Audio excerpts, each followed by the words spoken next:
same type of mapping and data analysis that, say, Bcash does, and I'm guessing you too. So you have a very good way of understanding through data and through actual mapping where genuine economic activity is taking place, right? Yeah. Because you can see it happening on a map, through your data, right? Yeah. I was staring at it now, and so what I tell you is it's like there is that's not Sulawesi and Java, it's Kalimantan. It's between Kalimantan, it's between Banjarmasin and Surabaya. There's this small speck.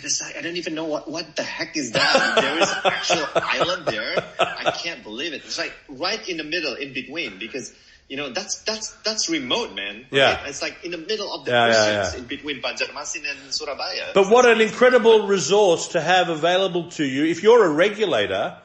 And you've got to again, just using the Bangladesh example, there was a big blob down on the border of Myanmar and Bangladesh. And of course, what it was all the aid that was going down for the Rohingya community, when there was that big drama there, right? And it was all the money being transacted, all the deals being done, or the, business being done to help the Rohingya as they were fleeing, political persecution in Myanmar. I mean, the type of resources at your disposal are incredible, because it has greater implication than simply payment. It's all about how money flows around a particular country or a city. I'm sure you could drill down on Jakarta itself and see where the different aspects of transactions are in Jakarta as well. Yeah. I mean, that's the thing, right? Yes, we got a great insight because of this. I mean, that's the purpose of fintech, right? The fintech at the end of the day is the ability to collect data so that we can have a greater insight about what is it that the people need, what is it that we can do to help the people. And financial inclusion as well, right? Yeah. Exactly. Actually, that's the exact word that I was just talking about today. Yeah. But one thing is very, very important to also understand.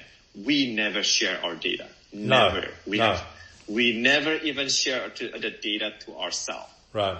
So that's very important. And then what does that mean, right? Because for us, data is an insight.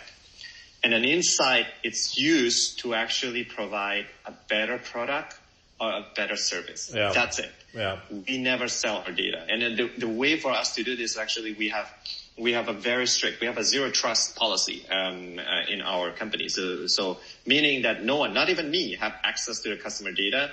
Because one, it doesn't belong to us. It belongs to them. It belongs to the users. Exactly. Yeah. Exactly. Right. Yeah. One, it belongs to them. So we have to protect them. Two, even our developers, have no access to live data. So none of them even have it. The only one actually that have the access to data is a customer service given certain tickets. And that only apply if the customer consent. Yeah. Right. So, and for us as a payment, I cannot stress enough. That is our highest priority. Yeah. That the data should not be able to be sold, should not be able to be shared. And we only use it because we want to serve that customer. Well, you can use it to score creditworthiness and stuff like that. Exactly. Yeah. That's it for scoring, right? At the end of the day, it's just the system scores it, and the scores it belongs to the users. We don't even know what the user score is. Okay. So if the users want to sell it, to share it, they have to consent, and they have to know who are getting that shared. All right. Specifically, we're very strict. Sure, I understand. Now, Vincent, okay, are you in the sweet spot now? And what I mean by that is this: as I told you, I know Indonesia pretty well. Lived there a while. I used to think that Indonesia was a bit behind the times in some of this stuff, but in the last couple of years, I see it catching up, right? Big change. Yeah. Big change. That's right. Yes. And so when you said sweet spot, so is the sweet spot, okay, I mean, is the sweet spot that you talk about earlier about, you had the good idea but at the wrong time, you were ahead of your time. Are you in the sweet spot now? Oh yes, I am. Yeah. I definitely am. I think this is always, and this is the thing that I preach to everyone right now in Indonesia overall, right?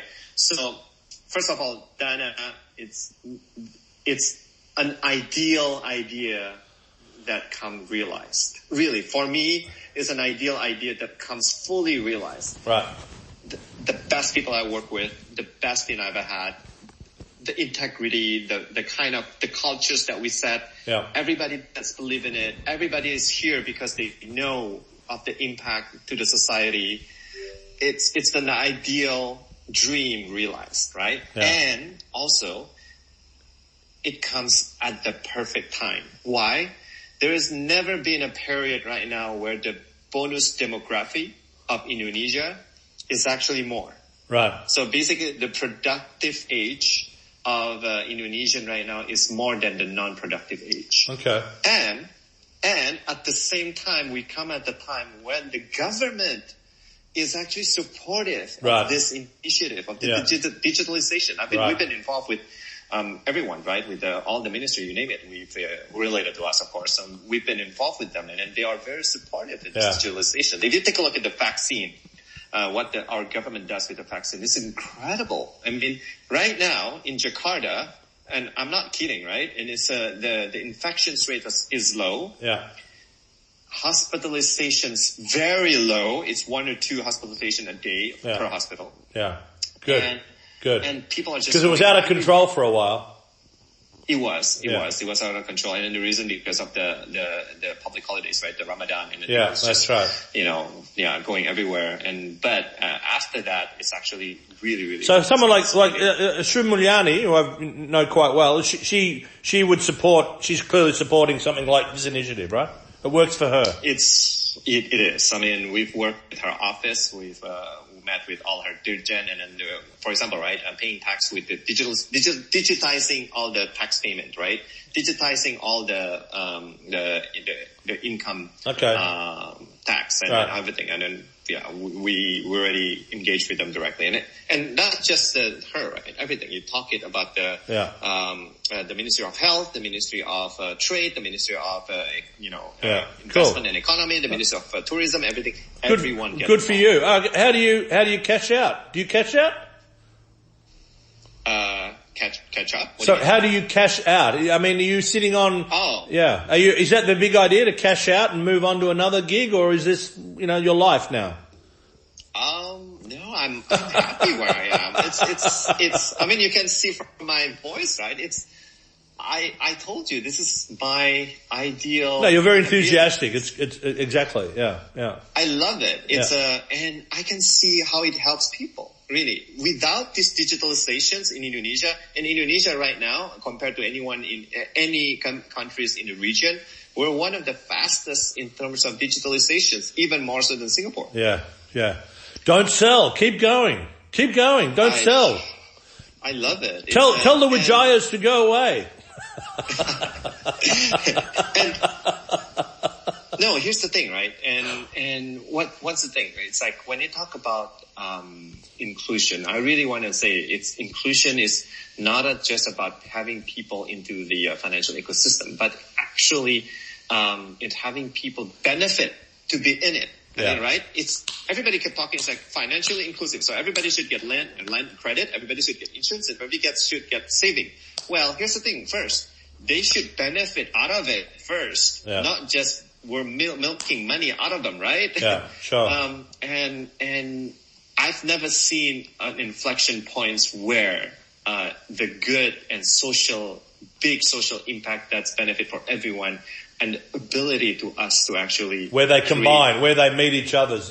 Right. And also be valuable as a business. Sure. Why?